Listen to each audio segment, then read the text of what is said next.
Soy Fernando Díaz Villanueva, hoy es 30 de septiembre de 2021 y esto es La Contracrónica.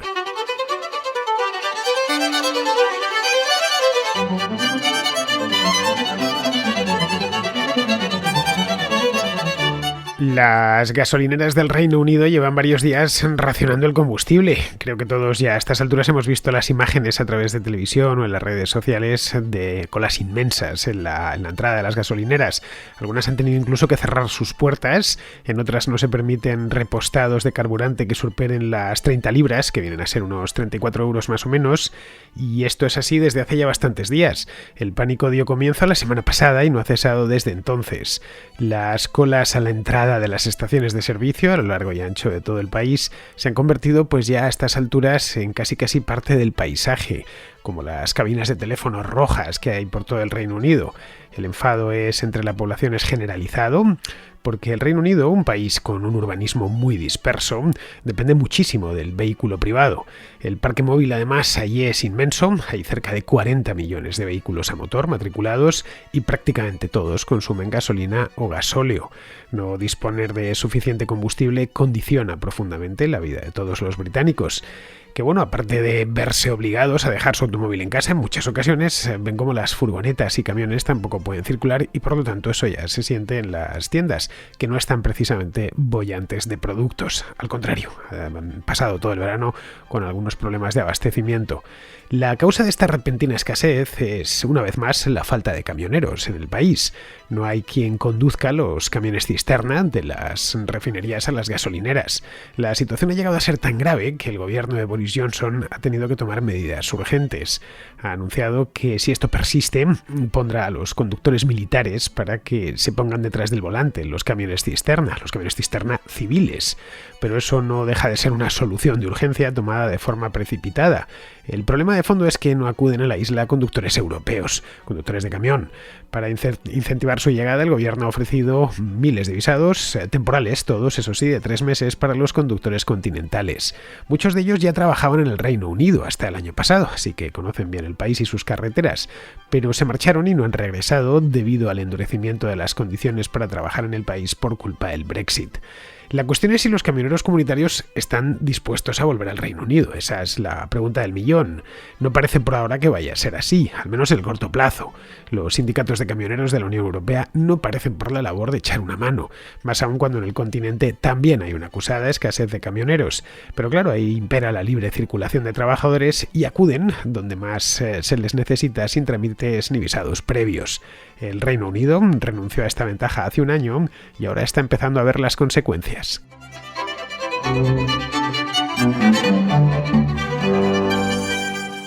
El pasado fin de semana el espectáculo delante de las gasolineras británicas era digno de ser visto y creo que ya, como estamos a jueves, pues prácticamente todos lo hemos visto a través, como decía antes, de la televisión, que lo han sacado bastante en los informativos, como también en redes sociales. Ha aparecido, por supuesto, en todos los periódicos. Parecía aquello sacado del Gran Atasco, esa película de Luigi Comencini de los años 70, de finales de los 70, en la que miles de conductores quedaban atrapados en la autopista entre Roma y Nápoles. Una buena película, por cierto, os la recomiendo. Bueno, en esta película el atasco se forma porque los romanos salen de vacaciones, todos a la vez, al principio del verano. La autopista, pues claro, no puede absorber tanto tráfico y se colapsa. Lo del Reino Unido estos días no es precisamente, no está siendo, porque todavía hay problemas para las vacaciones o con un uso vacacional. Simplemente quieren poner gasolina, pero no hay suficiente. Algunas estaciones de servicio han terminado echando el cierre, no por nada, sino porque es que no les quedaba absolutamente ni una gota de gasolina o de gasoil en el depósito y no esperaban que llegasen camiones para recargar esos depósitos, pues quién sabe, quizá en una semana o en 2 semanas.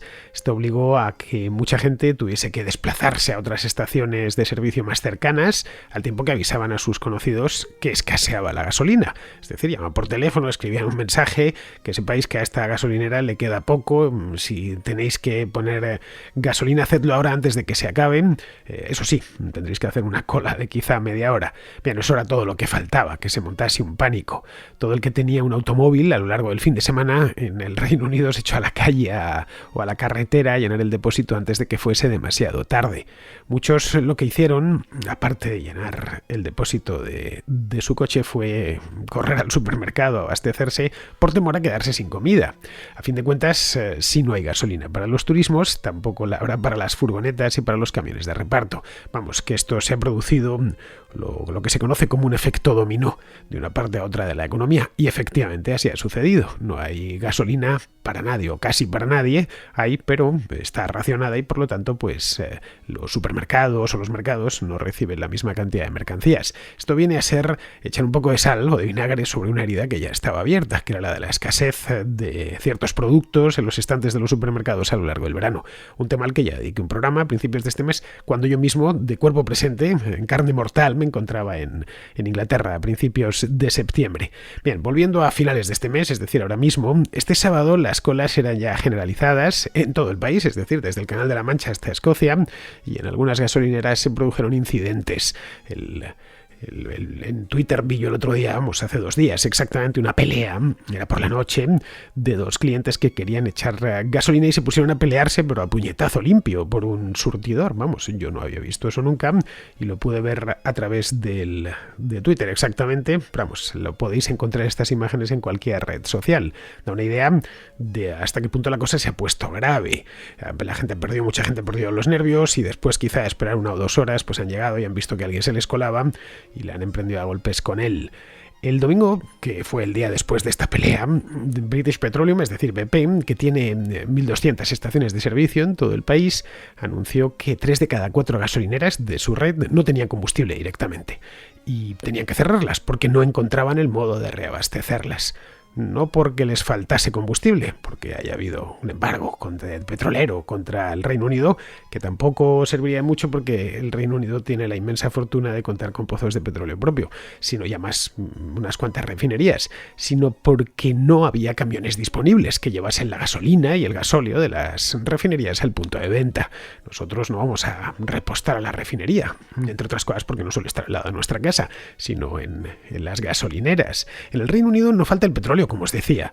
Tiene de hecho una producción notable gracias a los pozos del Mar del Norte, que se descubrieron allá por los años 60 y 70 y que, aunque se encuentran ya en declive desde hace un montón de tiempo, desde hace pues tranquilamente 20 años, todavía aportan aproximadamente la mitad del crudo y del gas que se consume dentro del país. Lo que os decía, que son afortunados. Ningún otro país de Europa puede, con la excepción de Noruega, obviamente, puede decir lo mismo. Puede decir que casi, en este caso sería la mitad, pero tened en cuenta que el Reino Unido es un país muy poblado, que tiene 65 millones de habitantes. Eso les ahorra bastante en la factura de importaciones. Luego poseen también una gran capacidad de refino. En el país hay 6 grandes refinerías operando a pleno rendimiento, por supuesto, y con capacidad para refinar 1.200.000 barriles de petróleo al día, lo que significa que no es un problema de producción ni de suministro, sino un problema, sí, de suministro, pero en la parte final de la cadena. Todo ese crudo, convertido ya en derivados como la gasolina o el gasóleo, necesita viajar antes a centros de distribución y luego ya a las gasolineras para ser vendido a los consumidores finales. Eso se efectúa en el Reino Unido y en todo el mundo mediante camiones cisterna. Bien, ha sido en ese punto donde se ha producido la fractura en la cadena de suministro. Hay camiones de sobra, tantos como para abastecer todo el país, pero no camioneros que se pongan al volante y hagan las entregas. Y todavía pues no hay circulando camiones autónomos que puedan salir de la refinería, llegar a una gasolinera y descargar ellos solos la gasolina o el gasoil. Según la Oficina Nacional de Estadísticas del Reino Unido, el número de conductores de vehículos pesados en el país ha pasado de 305.000 a 235.000. Es decir que, según esta institución, hay 30.000 menos. Es un dato que la verdad se queda corto en comparación con lo que otras asociaciones más cercanas del problema dan. La Road Haulage Association, que es la patronal del transporte por carretera, asegura que faltan muchos más, que son necesarios aproximadamente 100.000, que no están presentes ahora mismo, para que la cadena de suministro, no solo para la gasolina, sino para todo, funcione adecuadamente y se pueda satisfacer la demanda en tiempo. Un problema, por lo demás, ya conocido, porque durante todo el verano la escasez de ciertos productos en los supermercados y los centros comerciales ha sido la tónica dominante. no se ha llegado en ningún momento a producir un desabastecimiento generalizado. A ver, el Reino Unido no es Venezuela, ni lo será, pero sí ha habido algunos problemas de suministros, faltaban categorías de productos, tardaban en reponerse cuando se acababan, etcétera. Todo esto lo conté con mucho más detalle hace nada, 3 semanas, cuando estaba yo en Cambridge, que preparé. Además, como estaba ahí personalmente, pude ver que el problema era real y que en los supermercados del país, los grandes, tipo Sainsbury's o Tesco, sí faltaban algunas cosas. No es que hubiese grandes panoramas de estantes vacíos, pero sí uno se podía encontrar que faltaban algunas cosas o no se conseguían reponer en tiempo y tardaban 2 o 3 días en llegar la reposición. La restauración también se ha encontrado con problemas, tal y como pudimos ver en este mismo programa del que os estoy hablando. Problemas de falta de provisiones, os digo. La escasez de pollo, por ejemplo, obligó a la cadena de comida rápida Nando's, que es una cadena de comida rápida muy famosa y muy popular dentro del Reino Unido, pues les obligó a cerrar medio centenar de restaurantes. De esto hace nada, apenas unas semanas. Luego McDonald's, que es más conocida en todo el mundo que Nando's, que a fin de cuentas pues no deja de ser una cadena británica, no sé si estará en otro lado, pero vamos, yo la conozco porque está en el Reino Unido. Pues McDonald's tuvo que dejar de vender batidos y otras bebidas por falta de algunos ingredientes que no les habían llegado y que imposibilitaban que se preparase el batido en cuestión. Bien, la pregunta que todo el mundo se hace es cómo ha podido suceder esto en tan poco tiempo. Pues bien, es relativamente fácil de explicar. Es bastante más difícil de solucionar que de explicar.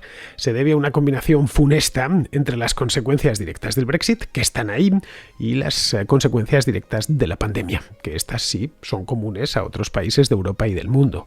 Los confinamientos y las restricciones en los viajes, que en el Reino Unido llegaron a ser bastante duras hace solo unos meses, obligaron a muchos conductores extranjeros a abandonar el país. Directamente, que no podían seguir trabajando allí, no les llegaban ingresos y se fueron. En este caso eran, en la mayor parte de los casos, conductores de la Unión Europea que volvieron a sus casas. A fin de cuentas, se habían ido al Reino Unido no a pasear por el campo, sino a trabajar, y si no había trabajo, pues ya nada les retenía ahí. Bien, el problema es que la mayor parte de ellos no ha regresado, de los que se fueron a lo largo del año 2020. Antes de eso, ante la incertidumbre creada durante las conversaciones del Brexit, que fueron largas y hasta cierto punto caóticas, largas porque es que duraron casi 4 años y por lo tanto eso generó muchísima incertidumbre, las cosas no estaban claras, no se sabía ciencia cierta cuál iba a ser el estatus de los trabajadores comunitarios dentro del Reino Unido, ni de los británicos dentro de la Unión Europea, cuál iba a ser al final, si iba a ser un portazo, un Brexit duro, menos duro, un Brexit mantequilla, en fin, esta incertidumbre de aquellos años de negociaciones con 2 primeros ministros, 3, incluyendo a David Cameron, varios ministros para la salida de la Unión Europea, idas y venidas, el Parlamento de Westminster boicoteando el proceso. En fin, eso hizo que aproximadamente durante estas negociaciones unos 20.000 conductores comunitarios de camiones, estoy hablando, abandonasen el Reino Unido y volviesen al continente. Esto es extrapolable a otros oficios, como puede ser el de las enfermeras, por ejemplo. Desde hace muchos años, las enfermeras en el Sistema Nacional de Salud en el Reino Unido son de otras partes de Europa, la mayor parte de ellas, entre ellas muchas españolas, por cierto. Luego ha habido otro problema con la pandemia, y es que afectó, según parece, a los centros de exámenes para obtener la licencia de conducción de camiones. Esto, evidentemente, pues ha complicado la incorporación de nuevos camioneros.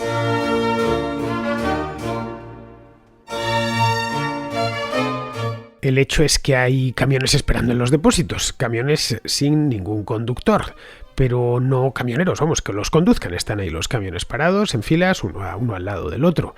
El gobierno de Boris Johnson, experto en la especialidad nacional británica, que es la improvisación y el tente mientras cobro, ha anunciado que movilizará a los conductores militares, si es necesario, y ha ofrecido, así como lo que se siente muy generoso, pues ha ofrecido 5.000 visados temporales para conductores continentales, casi como si les estuviese haciendo un regalo.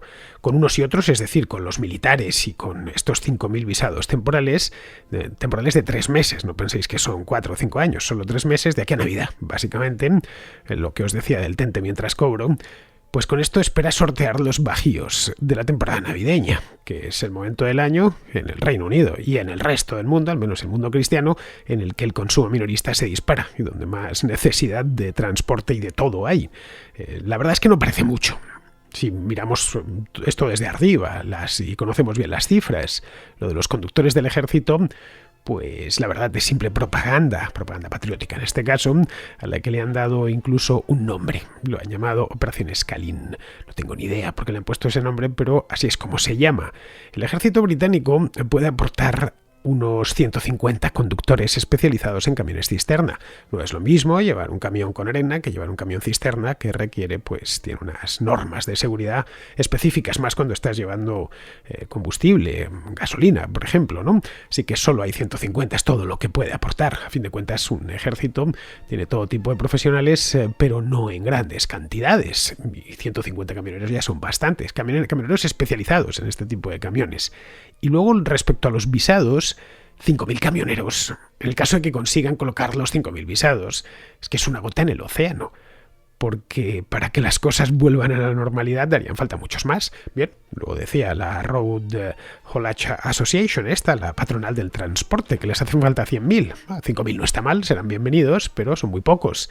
Una mujer llamada Ruby McGregor Smith, que es la presidenta de la Cámara de Comercio británica, dijo el otro día que las medidas del gobierno eran algo parecido a arrojar un dedal lleno de agua sobre una hoguera. Perfecto. Lo que esta mujer dijo, lo que McGregor Smith dijo era perfecta.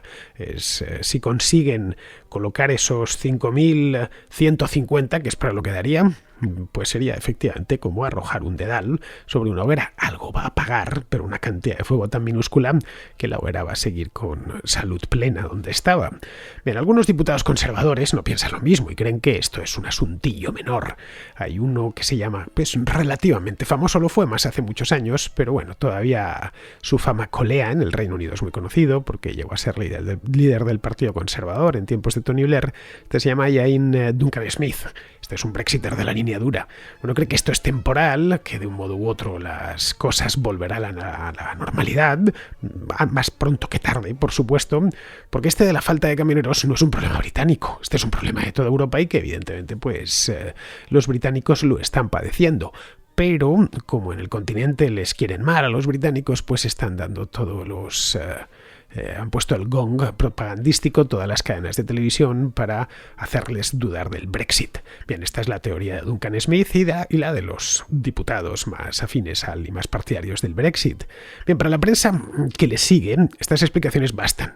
Porque claro, sacan al Brexit de la ecuación. Entonces nosotros tenemos un problema, pero caray, también lo tienen los alemanes, o lo tienen los franceses. Luego, no hay nada de lo que preocuparse. Y a ver, es cierto que en toda Europa hay escasez de camioneros, pero en ningún punto del continente falta gasolina en las gasolineras o productos en los supermercados. Esa parte de Duncan Smith la ignora. Bueno, como ignora también que los británicos no quieren ser camioneros, y ese es el origen de todo el problema. Este oficio en el Reino Unido no está muy envejecido y no tiene muy buena imagen. A los hechos me remito. La edad promedio, por lo menos entre los jóvenes, la edad promedio de los camioneros británicos es de 55 años y solo el 1% de los camioneros en todo el país, de los camioneros de vehículos pesados, tiene menos de 25 años. Es decir, prácticamente ningún joven quiere hacerse camionero. En los próximos 5 años, estos son datos que he ido buscando aquí y allá, y este es un dato preocupante. En los próximos 5 años, 1/3 de todos los camioneros británicos se jubilarán. Ya digo, la edad media es de 55, luego hay un porcentaje considerable de camioneros con 63, 62, 64 años que se jubilarán de aquí al año 2025, 2026. Una jubilación muy merecida, por lo demás. La vida en la carretera es muy dura, está llena de renuncias personales. Luego, además de eso, la regulación es abrumadora y los impuestos altos. Cuando estaba a principios de este mes en Inglaterra, leí en un periódico que a los jóvenes ingleses la profesión de camionero no les parecía sexy, así, tal cual lo decían, y por lo tanto, pues no se querían dedicar a ello. Pues quizá, probablemente no sea sexy, pero es una profesión muy necesaria y, como digo, es una profesión bastante dura. El resultado es que, pues pocos, no ninguno, pero muy pocos quieren ser camioneros. En un país en el que, como el Reino Unido, en el que aparte de los subsidios, la gama de subsidios es bastante amplia, un país en el que sobran los empleos, pues uno puede elegir un empleo algo más cómodo y cuesta encontrar quien quiera dedicarse profesionalmente a conducir un camión. No sucede lo mismo en otros países de la Unión Europea, especialmente en los del este. Está toda Europa llena de conductores rumanos y búlgaros. No es muy difícil encontrarse con ellos, que gracias a la libertad de circulación de personas, de trabajadores, dentro de la Unión, pueden establecerse donde deseen, dentro de los límites de la Unión, obviamente, y acceder a un empleo mejor remunerado que en su país de origen. Hasta hace unos años, estos camioneros del Este acudían en masa al Reino Unido, atraídos por los altos salarios. Llegaban al Reino Unido, buscaban un empleo, lo encontraban sin problemas, trasladaban a su familia y nadie les ponía problemas para acceder a la sanidad o a la educación del lugar. Con el Brexit eso ha cambiado de forma drástica. Ahora necesitan un visado y con ello someterse a un proceso muy tedioso, un proceso burocrático, plagado de requisitos y limitaciones temporales, y además al final del proceso te pueden decir que no te conceden el visado. Por resumirlo mucho, van a resolver un problema acuciante que tiene el país, que es la falta de camioneros, y casi tienen que pedírselo por favor a Boris Johnson. Déjenos, por favor, resolverles el problema. Un camionero búlgaro lo tiene, mucho más fácil al otro lado del Canal de la Mancha, en Bélgica, por ejemplo, los Países Bajos, en Alemania, donde los sueldos son tan altos o más que en el Reino Unido, son sueldos que se libran en euros, gozan de acceso pleno a todos los servicios públicos, ellos y sus familias, y de propina, que no es asunto menor, podrán conducir por el lado derecho de la calzada, es decir, por el lado adecuado, y no como el Reino Unido, que conducen por el lado equivocado, como bien sabemos todos. Bien, en el continente faltan camioneros, ya digo, pero al existir la libre circulación de trabajadores, el factor se asigna de forma mucho más rápida y fluida. En Alemania, por ejemplo, se estima que hay un déficit de camioneros de unos 60.000 aproximadamente. O sea, son menos que en el Reino Unido, siendo un país más poblado, pero siguen siendo 60.000 camioneros que faltan. Pero su economía puede importarlos a gran velocidad del este y del sur de Europa. Un camionero croata, por ejemplo, para no abusar del ejemplo búlgaro, que luego los búlgaros se quejan de que siempre les ponemos como los pobres de la Unión Europea. Uno croata, que encuentra por internet un puesto libre en una empresa de transportes belga. Pues no tiene más que hacer la maleta en su pueblo de Croacia, tomar un avión de Ryanair en Zagreb y en pocos días está en la carretera conduciendo. Sucede lo mismo en otros oficios, como los camareros, las enfermeras o los ingenieros. Alemania está llena de ingenieros españoles y alemanes, algunos de los cuales escuchan, por cierto, la Contracrónica. Al ser un mercado laboral único, la Unión Europea permite movilizar la mano de obra interna de donde sobra a donde falta, y lo hace todo con gran facilidad y sin trámites. Esta ventaja clave en una economía tan activa y próspera como la británica es la que perdieron cuando decidieron salir de la Unión Europea, renunciando con ello a la libre circulación de personas. Se quejaban de la inmigración, pero se estaban quejando de la inmigración en esencia, de la inmigración extracomunitaria. Esa la pueden seguir teniendo ahora porque era inmigración ilegal. Y lo que han perdido era la inmigración legal, llegada de los socios comunitarios, que les resolvía bastantes papeletas. Pues bien, esa libertad, la de que los trabajadores se puedan mover libremente, era una de las virtudes de Estados Unidos que la Unión Europea copió en su Carta de Derechos Fundamentales. Todos los europeos nos hemos beneficiado de esa libertad de movimiento, yo el primero. Pero especialmente se han beneficiado los países del norte, que llevan años absorbiendo trabajo cualificado del sur y del este del continente. El Reino Unido era un alumno aventajado en esto. Cuando se celebró el referéndum del Brexit, en junio de 2016, había más de 3 millones de comunitarios residiendo en el país. Desde profesionales altamente cualificados hasta gente dedicada a las finanzas o a la ingeniería o a la arquitectura o a la medicina, hasta simples estudiantes que acudían a estudiar el idioma y para financiarse la estancia trabajaban en un restaurante, en un pub o conduciendo una furgoneta. Muchos ya se quedaban allí, incorporándose a la fuerza laboral británica. Era fácil, era cómodo, y ese caudal de trabajadores se ha secado. El país, el Reino Unido, quiero decir, tiene en este momento 2 millones de ofertas de empleo activas. Un déficit de trabajadores provocado por la fuga de comunitarios durante y antes de la pandemia. El Reino Unido era interesante porque ofrecía buenos empleos bien remunerados y un idioma asequible. Pero también los ofrece Holanda, Alemania o Dinamarca. El Reino Unido, en definitiva, no tiene a México debajo, por más que muchos partidarios del Brexit estuviesen convencidos de ello, sino a una de las economías más ricas del mundo. Ese es el origen de un problema creado por ellos mismos y al que todavía no quieren mirar a la cara.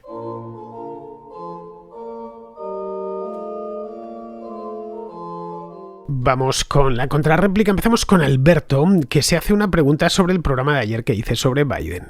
Hola, muy buenas, Fernando. Me llamo Alberto y antes de nada, muchas gracias por todo lo que haces, tu trabajo. Quería preguntarte algo que me ha surgido viendo tu vídeo de Biden trampizado.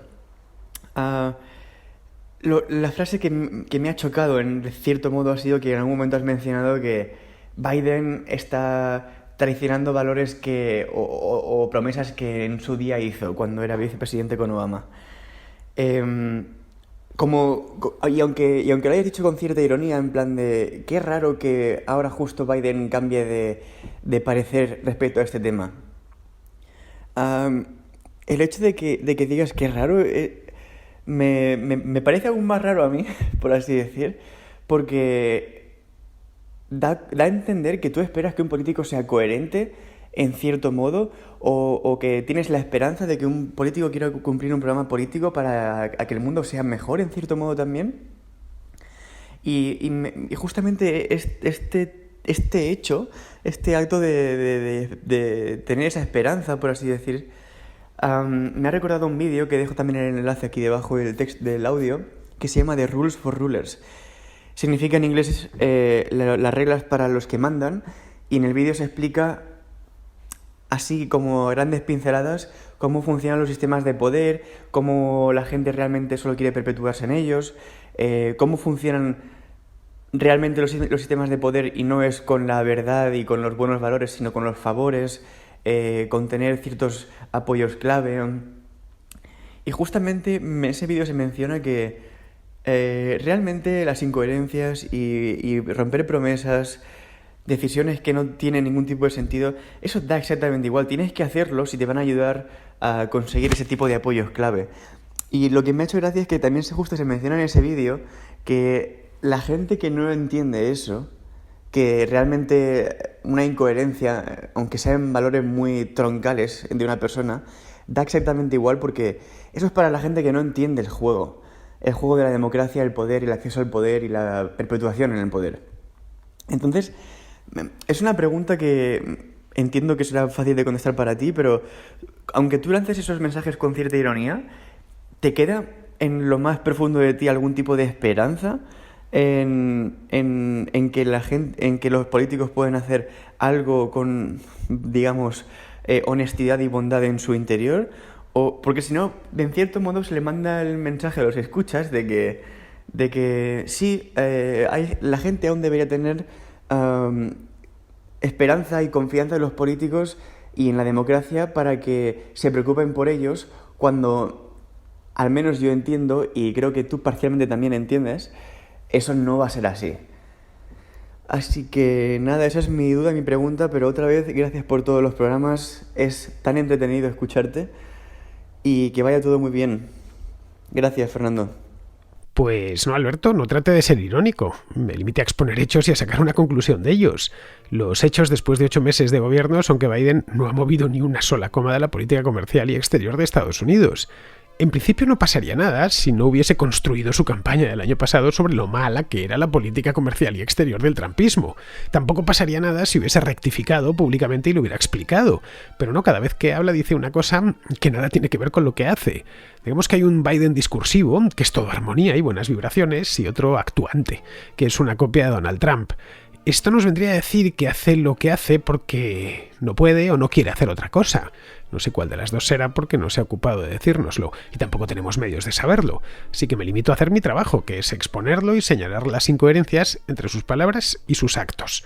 Bien, seguimos con Matías, de Argentina, que nos habla del tema este de las vacunas, que sigue dando que hablar. Antes que nada, felicitarte por el programa, la verdad que es un lujo escucharte. Te escucho mientras trabajo y todo, y vos lo contás todo de una manera tan entendible que la verdad que nada, espero todos los días escuchar tu programa mientras trabajo y la verdad que es un lujo. Así que bueno, felicitaciones por eso. Y te quería hablar del tema este del contraescucha que llamó, creo que se llamaba Sebastián, que era también de Argentina, que bueno, decía que quizás la gente que no está vacunada se está como aprovechando en alguna medida de la gente que sí está vacunada. Yo quería aportar un contraste a todo esto porque también este debate entre vacuna, no vacuna, estas etiquetas de antivacuna y esta presión mediática hace que, bueno, que el duelo se simplifique a un nivel donde nadie habla con nadie y todos se enojan con todos y nadie escucha a nadie. Entonces yo quería aportar otra visión a todo esto, y es que realmente todo esto se basa en qué es lo que uno crea, ¿no? Qué es lo que uno crea que está pasando. Y quizás sí, existe mucha fake news, existe mucha conspiranoia, seguramente que sí, eh, y seguramente que sean infundadas en algún punto, pero tienen una razón de ser ese tipo de ideas. Son difíciles de erradicar y tampoco conviene erradicar ideas de los demás. Entonces me parece como que es bastante feo tildar a alguien y obligarlo a tomar algo que no quiere. O sea, más allá de eso, yo particularmente puedo decir que no estoy vacunado. Y no estoy vacunado por, por desconfianza, básicamente. No porque tengo una desconfianza real de decir, no, lo que pasa es esto, no sé qué pasa, pero no me da confianza nada de todo lo que pasa.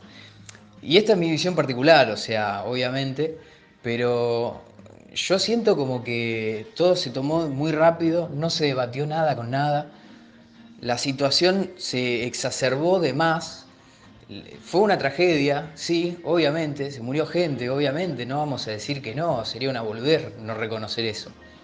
Pero como todo, no hay que radicalizar el pensamiento en decir o no existe pandemia y todo es una pavada, o, o directamente nos encerramos de por vida en nuestra casa porque hay una pandemia, hay un virus mortal. O sea, yo creo que hay un punto intermedio, que a veces los medios intentan fomentar los extremos y estamos en una sociedad muy extremista. Entonces, yo lo que quiero decir es que para mí el punto medio en esta situación se pasó. Y se pasó en forma de cortar libertades, en forma de impulsar el miedo masivo. Y todas esas cosas yo entiendo que puedan ser porque hay un virus realmente que es mortal y se hayan dado de buena fe. Ahora, yo también creo que es posible que no hayan sido de buena fe estas cosas. Y no estoy seguro de cuál de las dos visiones es la real. Entonces, por las dudas, no quiero tomar una decisión y después arrepentirme. Ya estoy tomando una decisión al no vacunarme. O sea, sé que la estoy tomando, pero estoy postergando la decisión hasta que algo me asegure que las cosas son como son. Y la verdad que estar seguro de eso es muy difícil. Entonces, yo la realidad es que me parece que toda esta cosa de- del, del carné COVID y todas estas cosas esconden algo turbio que quizás, viste, sea bueno cambiar un poco de mentalidad, entendernos un poco entre nosotros y tratar de no pasarnos, ¿viste?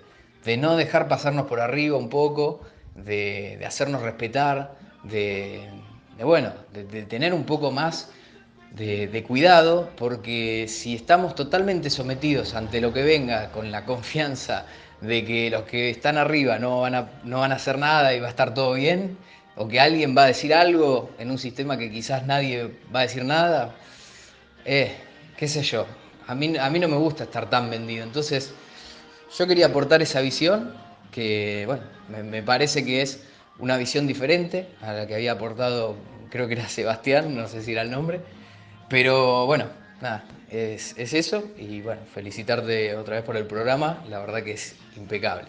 Así que bueno, un abrazo a todos los contraescuchas y a vos, Fernando. Así que bueno, espero que pueda salir este audio, la verdad me emocionaría bastante. Así que dale, gracias y un abrazo.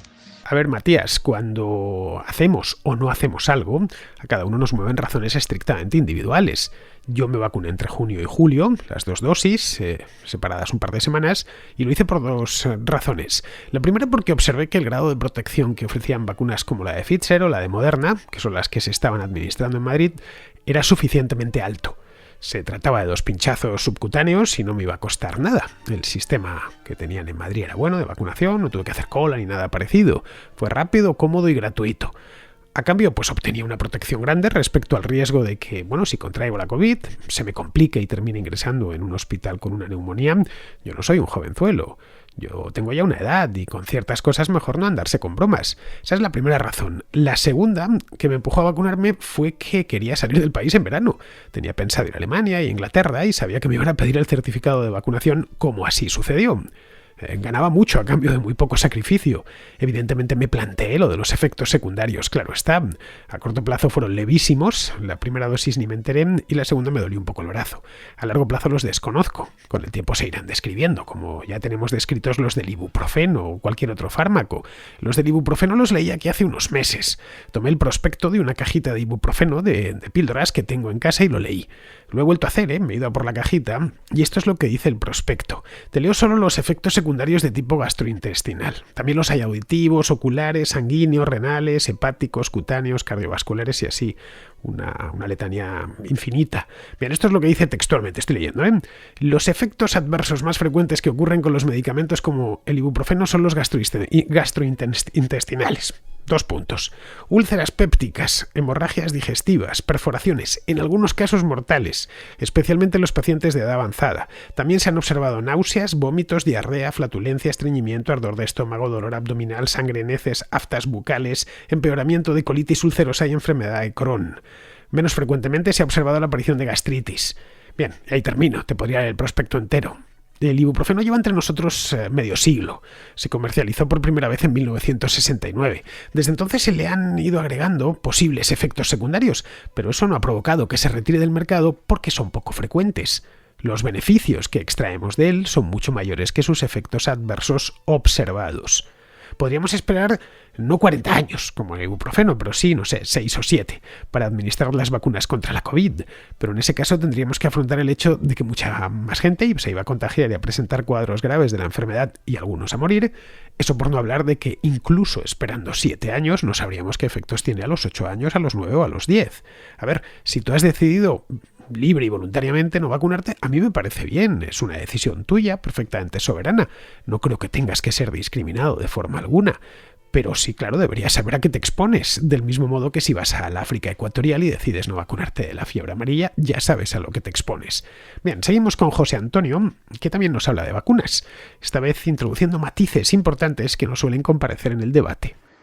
Quería seguir tocando el tema de las vacunas, ya que en programas anteriores, cuando has hablado de esto, he notado como que has metido en el mismo grupo a los que piensan que los antivacunas son reptilianos, que si los Centrail, que si Foro de Davos, los Heidelberg, todo esto. O sea, se ha metido en el mismo cajón a todos los locos estos que van con cucuruchos de plata, de platina y cosas de estas. Y no es así. O sea, no lo veo. Hay gente simplemente que desconfía, como comentaron en programas anteriores, qué efectos secundarios pueden estar teniendo las vacunas, ya que el control de los medios a día de hoy es total.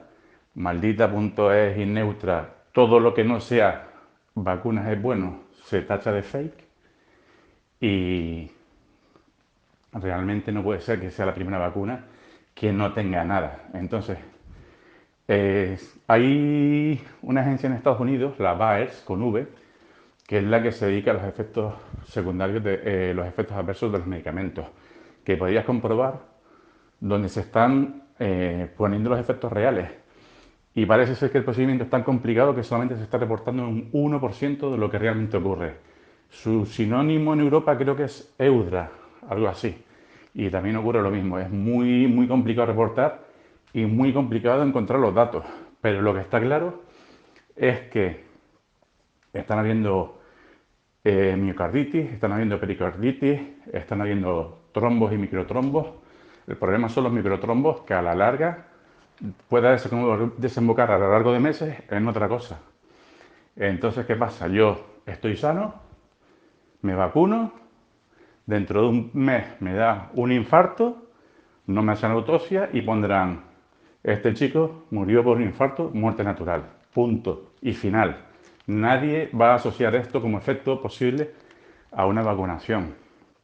Por otro lado, quería incluir también que se han hecho dos equipos, vacunados y no vacunados. Pero hay un tercer equipo, que son los que se han pasado la enfermedad como yo, que nos han juntado a los no vacunados, porque te dicen que solamente se considera ese caso si se puede demostrar o se puede certificar o como sea, no sé cuál es el procedimiento, 6 meses desde que se ha pasado la enfermedad.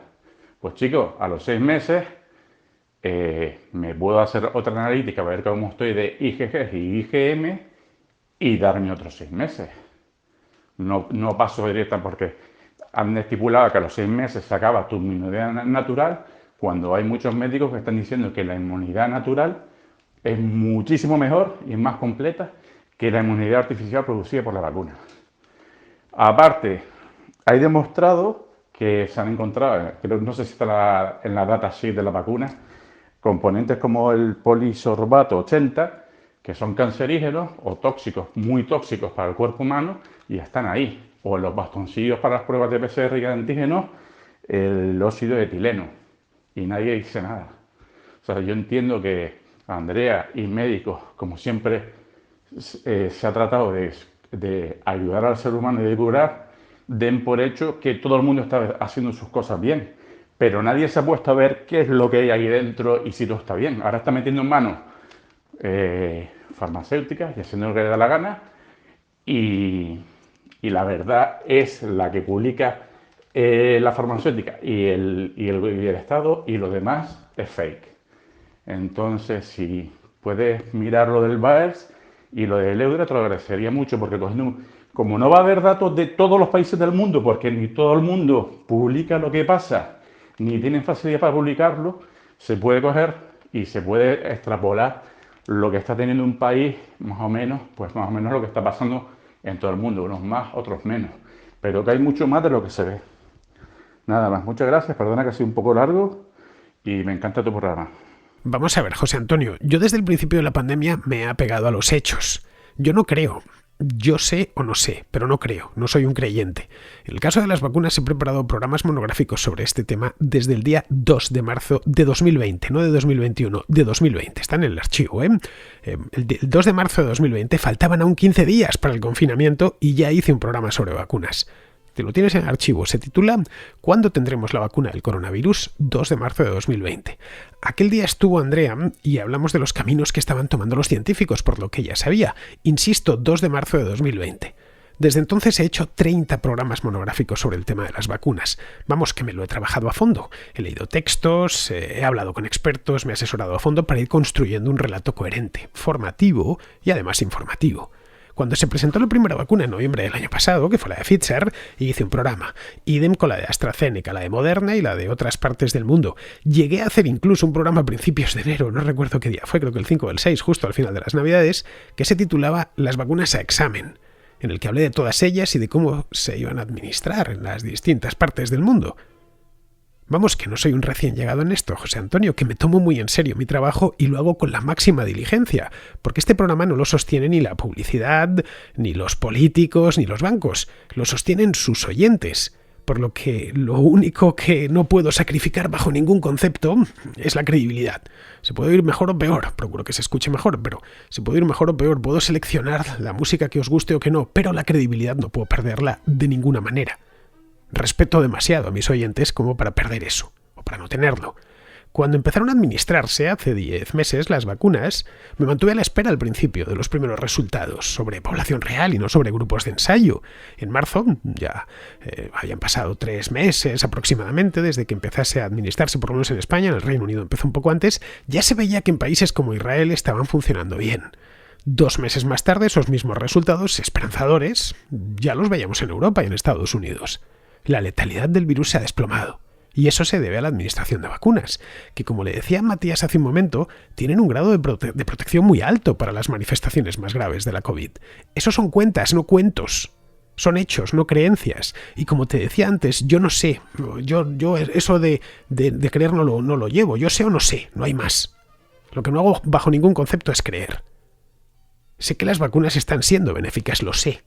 Esto no significa que no haya que ir recopilando los efectos secundarios que se vayan registrando, como se hace con todos los fármacos. Tampoco significa que quiera hacerlas obligatorias, ni que haya que vacunar a la gente a la fuerza, ni muchísimo menos.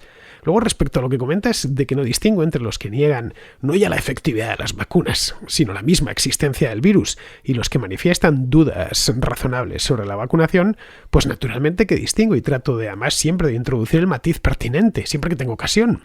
Hace un mes, este mismo mes, lo hice en Inglaterra, hice un programa sobre la conspiranoia. ¿Por qué? Pues porque la pandemia ha revivido a los grupos de conspiranoicos, que han visto en esto una oportunidad de ampliar el campo de su delirio. Pero no todos los que dudan si deben o no deben vacunarse son conspiranoicos, porque yo mismo también lo dudé.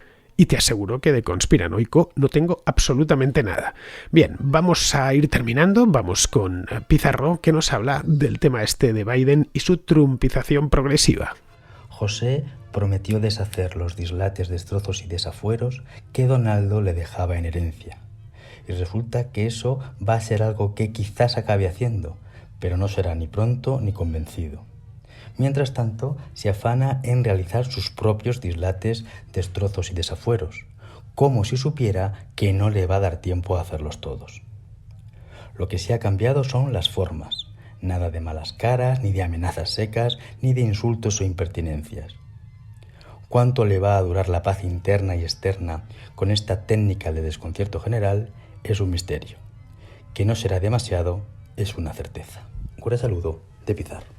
Y hasta aquí, queridos amigos, llega la contra de hoy. Hoy es jueves, por lo que damos por concluida la contracrónica de esta semana, pero mañana tenemos contrahistoria. Además, un programa muy, pero que muy especial. Ahí os lo dejo. Hasta mañana, amigos.